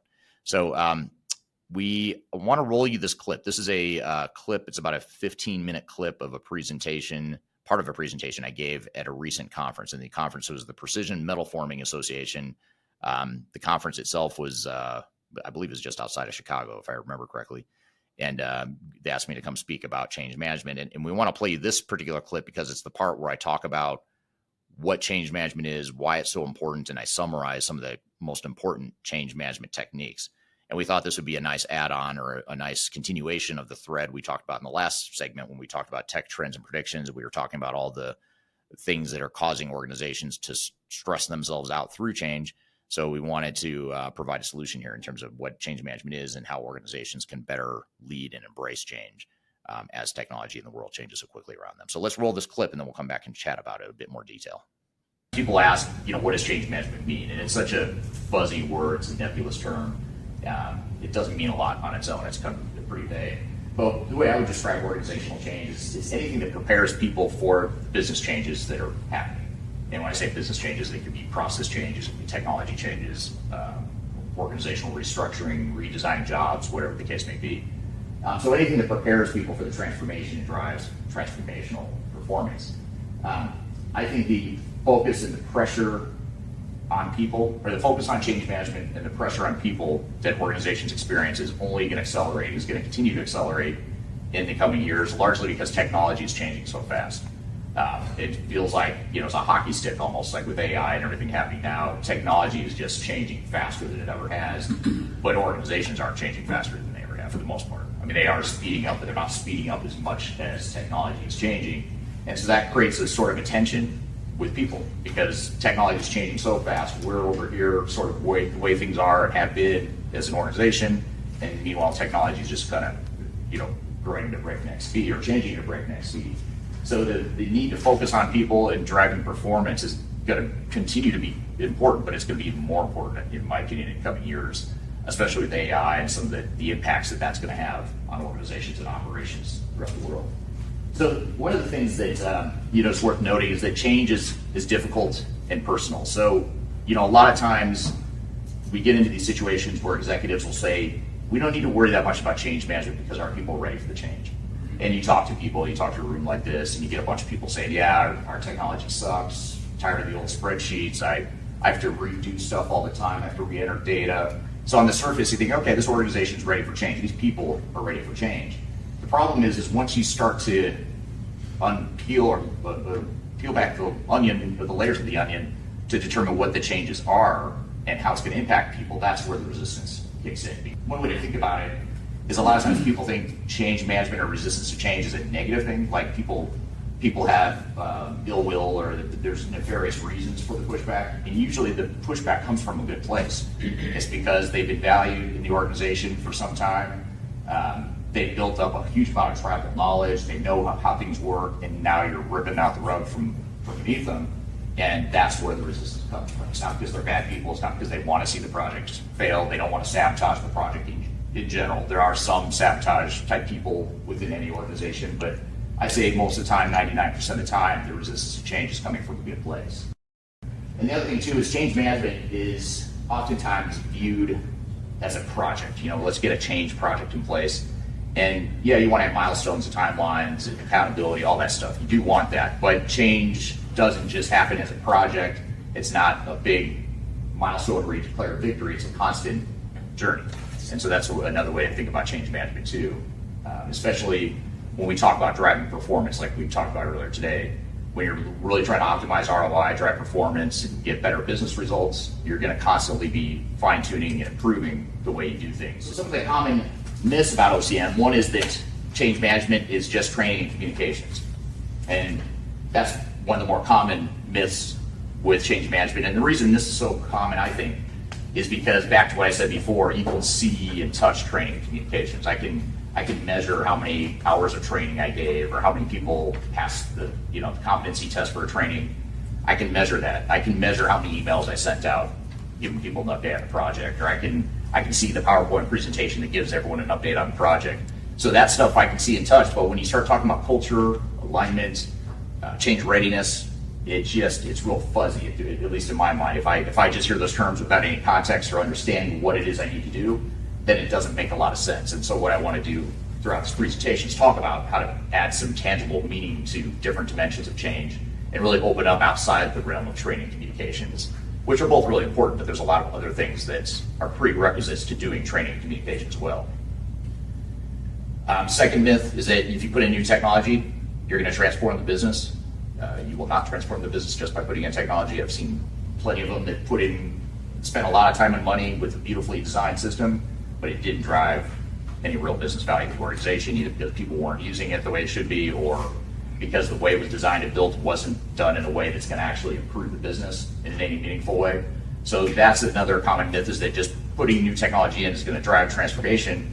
And the way I look at it too is, if you're going to spend however much money you're going to spend on new technology, why wouldn't you invest heavily in the thing that's going to make that technology initiative successful, which is the change management? There are times where we'll tell a client, you should not be implementing new technology, because if you can't invest in change management and you're not going to do it right, why would you bother doing it? You're just going to waste a lot of time and money, and you're probably going to put your company at risk operationally if you don't do it well. And that's another big thing too, by the way, is change management has some real tangible, measurable business value, both positively and negatively. If you don't do change management well, it's really easy to measure the shipments you can't ship, or the payroll that you can't run. So if you start to measure it and think of it that way, and think about what is my risk, then oftentimes a light bulb will go on, where people say, wow, I really should maybe think about investing in change management. I had one client, it was actually the first project that I managed when I started my last company, which was a Panorama Consulting. I started that company as well. And the first project, because I was still doing project work at the time, and I was managing one of our mid-sized manufacturing clients, they went through an implementation, and they didn't want to extend the timeline like we had recommended, because they did a bunch of customization of the software and it wasn't fully tested yet. And the CEO got really tired. He's like, this is just too much, costing us too much money. We're gonna flip the switch and go live. And we told him it's a bad idea, because we haven't finished the testing from a technical perspective, and we certainly hadn't gotten through the user acceptance testing. And he said, I'm done spending money on this project. Our people are tired. We want to move on, so we're going to flip the switch. And we flipped the switch, and this is about $100 million manufacturing company, so not huge, but not tiny. And in the weeks after the go live, they lost over $10 million of orders. And when I say they lost them, it wasn't like, oops, we lost it, we just need to go enter it in the system, and we couldn't process it or whatever. It's no, the orders were canceled. There was $10 million of orders that were canceled by the customers because they couldn't ship the product in time. And so you look at that, and it was going to cost, just to put it in context too, it was going to cost them about $200,000 extra on the project for what we were recommending to get through the last round of testing, user acceptance testing. So there's your ROI right there. I'm not saying spending the $200,000 would have solved all the world's problems, but you probably wouldn't have spent anywhere near as much in getting it right as you would have in those lost orders. So I think that's one of the best ways to think about change management is how can we quantify it, in not only in terms of what we want to get out from optimization purposes, but also what's the risk of it if we don't do it right. What's that going to cost us? How big of a deal is it if we can't run payroll, or we can't ship product, or we can't close the books for a few months after go live? You just have to ask yourselves that, and then do kind of a risk-reward assessment there, and that will oftentimes lead you to more change management. And then the third common myth is that consultants manage change. They don't. I think we're really good at change management. I love change management. I think I'm pretty good at it, but I'm not going to I'm not going to do change management well for anyone in this room, not because I'm not capable, but because I alone cannot do it. My team alone cannot do it. They need the faces of the change to come from within the organization. We certainly provide the framework, the tools, the advisory behind it, but it has to be the organization that owns the change. You can't outsource the change effort. It needs to come from internally within the organization. I want to hit a few highlights here of just some of the tools and frameworks that can be used to manage change. I talked about assess organizational readiness. That's the thing I was just talking about a moment ago. So that's one tool. If there's one tool, I'd say every organization does want to start with this one thing. I would say it's assess the organizational readiness and measure it. Because once you do that, then all this other stuff starts to fall into place. And all this other stuff is sort of like a toolkit. You know, you're going to have different intensity in each of these areas depending on your organization and the results from the organizational readiness. The other thing too is that different parts of your organization you might use different tools for different parts of your organization. Different departments or different locations, there might be more or less resistance that you anticipate in different parts of the organization. So these are some of the different tools you use. There's a lot here in terms of communication, mobilizing change agents, but I'll talk about the ones I think most important in addition to organizational readiness. Top right is change impacts. So really get into that job design and organizational design of the organization to define what people's jobs are going to look like in this new environment. That's really important because, again, just putting the systems in place alone isn't going to get it done. Just training people how to use the software alone isn't going to get it done. We have to define how people's jobs are going to look in the future. A good example now is we have a lot of clients asking about AI. So how are we going to leverage AI in this project, and what AI use cases can we define that we can test out within the organization? And AI, if you just give AI to an employee and say, hey, just go use this AI tool to make smarter decisions or to make the job easier, they're not going to know what to do with it necessarily. They might have some ideas, they might try some stuff out, do some trial and error, which is fine. But if you really want to scale that out to the entire organization, you need to define what is it we want, how is it we want to use AI in this example? What is it we're going to do with the AI tool? What is and isn't appropriate for us to put into an open AI model? Where's the low-hanging fruit of how we can make our jobs better and easier using AI? And let's define what that looks like and then roll it out to the organization and communicate it to people that are affected by it and help them understand the what and the how at a high level to start, and then you get into training later, and then you show them more detailed hands-on how to do it. So that's another important one. Defining and deploying process improvements is another underrated change activity. And it may sound simple enough, or you may think you're doing it on a project, but oftentimes you're not. What you're really doing is designing a new system that does things a little bit differently, but you haven't really defined what your end-to-end process is necessarily. Or at least you haven't laid it out for the organization to see, what the end-to-end process is. And ERP systems are so big too. They do so many different things that it's easy to design it in silos. You have different modules, different specialists for different modules from a technical perspective, and they start designing and building stuff. And now you've got, say 20 consultants that are designing and building different parts of the system, and no one oftentimes steps back to look at, well, how does this all tie together? How's this going to flow end to end, and does that make sense?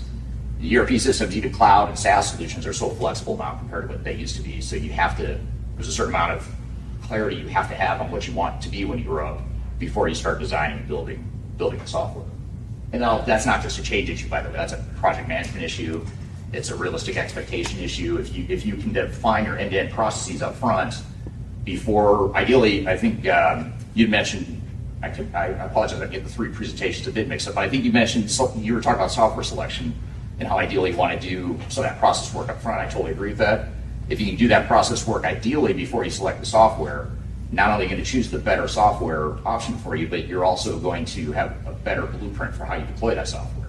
A lot of times we think about the configurations on the critical path. If we can't get the configuration of the system done in the amount of time we thought, it's going to push everything out. If we don't manage the change and get people to change their behavior in a reasonable amount of time, that's what's going to take the time. That's going to take longer than deploying new technologies. The technology is always going to be able to be implemented faster than an organization can change. But one thing I'll leave you with is when you talk about process improvement, and defining the future state business processes, that is a really important prerequisite to managing change well, because if you don't have that clear vision of what the end-to-end processes are, and you haven't defined how you're going to improve your processes, you can't do a lot of the other stuff I talked about as it relates to change impacts and designing what the organization is going to look like to support those processes. Too often, change management teams have the right idea, but they're sort of chasing a moving target because they don't know what that vision is, or things are changing, and the organization is changing its mind about what they're going to be when they grow up. So we've got to figure out a way to make sure that we design those processes up front, not just to give us clarity from a project management and implementation perspective, but also so that we can manage the change and understand what the changes are and what the impacts are. And again, even if you may not, it's going to be premature to define step by step how someone's job is going to change, because we haven't implemented the technology yet. We haven't even designed it yet. So it's unrealistic to say we're going to get to that granular level of detail at this point. But what we can do is say, back to that spreadsheet example, I think is a great example for this, especially, is we know that spreadsheet's going to go away, and we're going to put in Plex, or whatever the ERP system is that's going to replace it. How is that going to affect those 3 people's jobs and everyone else who touches the MRP process? The people that are tracking inventory, for example, or people that are running reports, procurement people, how their jobs are going to change in some way. Let's start articulating what those changes are, at least at a high level, so that we can start managing that change. And then when we get down into the system design, that's where we get into more granularity to show them how and why things are changing. But at least we can start to manage and communicate some of those changes early on. So that was our clip of the discussion around change management and why it's so important and some of the techniques around it. What were some of your thoughts, takeaways from that clip, Darian?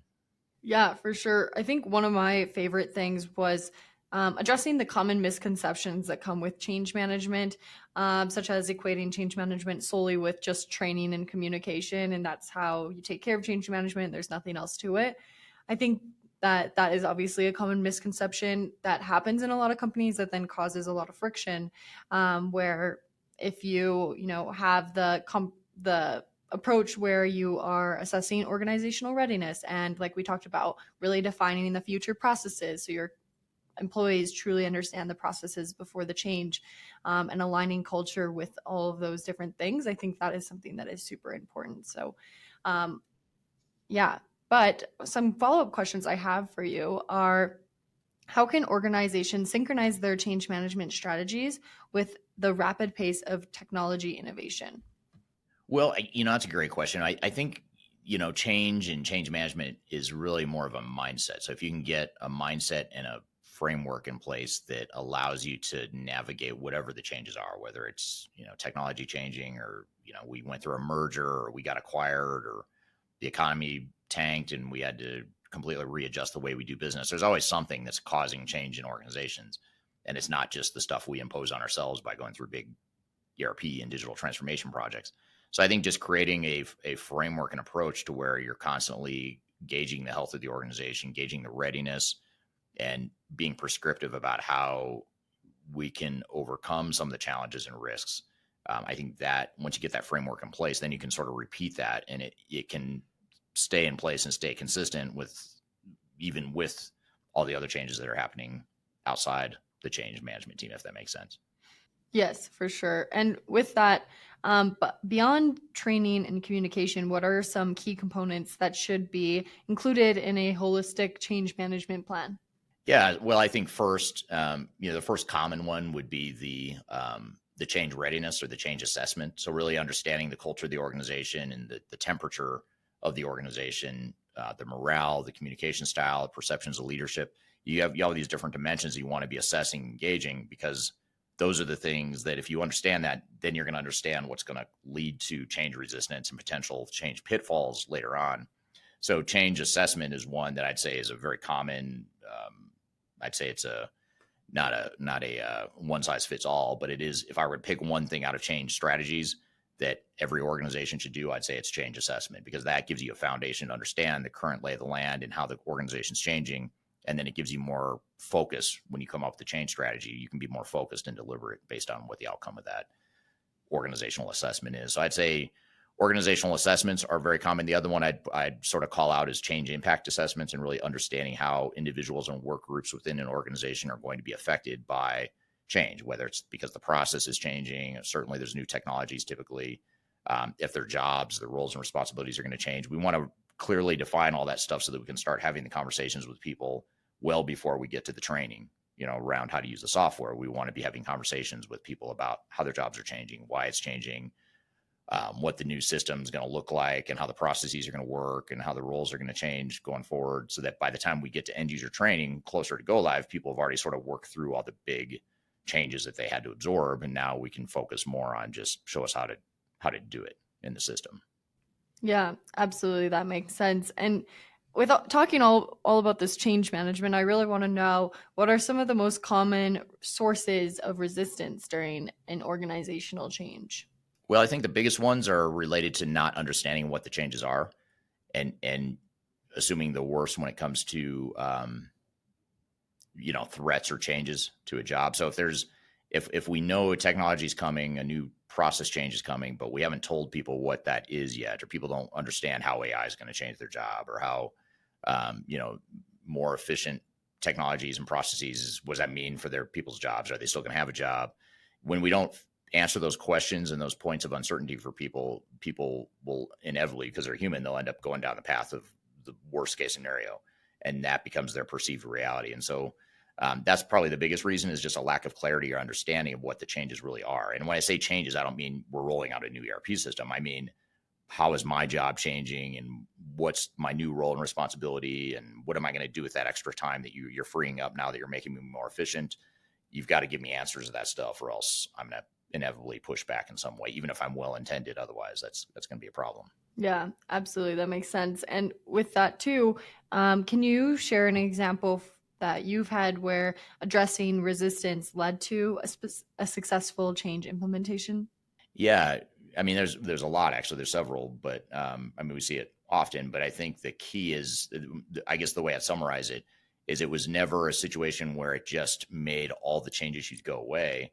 But what it did is actually fast-tracked the change issues. So in other words, the change resistance and the issues and the pushback and the little freak out moments that people have as they work through understanding what the changes mean to them, it's going to happen. You can't avoid it. You can't gloss over it. So just get it out as soon as you can, like draw it forward in the process, so that by the time, like I said, by the time you get to user acceptance testing and end user training toward the end of the project, that's not the time that people should be learning about all these changes for the first time. It should be pretty well understood what the changes are going to be. Now, when we get a user acceptance testing and end user training of the new system, now it's just more of a formality of, like, give me the details to fill in the gaps. You've already shared the big picture vision of how things are changing and how my job's going to look. I already understand that. I worked through all my freak out moments. Now I just need to understand how the software is going to work. So you just want to fast track that. And I think that's the way to look at it. Yeah, absolutely. What a great conversation. I feel like that really wraps up today's whole topic, with all the changes that are happening and all the trends that are happening, and then going to how can you address that change within your organization. Yeah, good stuff for sure. So thanks for all your help with the content here today, Darian, and thank you to the audience for the great questions, and especially in the segment about the trends and predictions. That was a great segment, and I enjoyed getting the feedback from the audience there, so thank you for that. Again, new episodes of this show every Wednesday. TransformationGroundControl.com. Show is produced by Major Tom Productions, sponsored by Third Stage Consulting. Third Stage is an independent consulting firm that helps clients throughout the world with their digital transformation journeys. We have office in EMEA, APAC, as well as North America. So wherever you are in the world, we can help you with your transformation, and feel free to reach out. I've included my contact information below. Hope you all have a great week, and we look forward to seeing you next week on the next episode of Transformation Ground Control. Take care.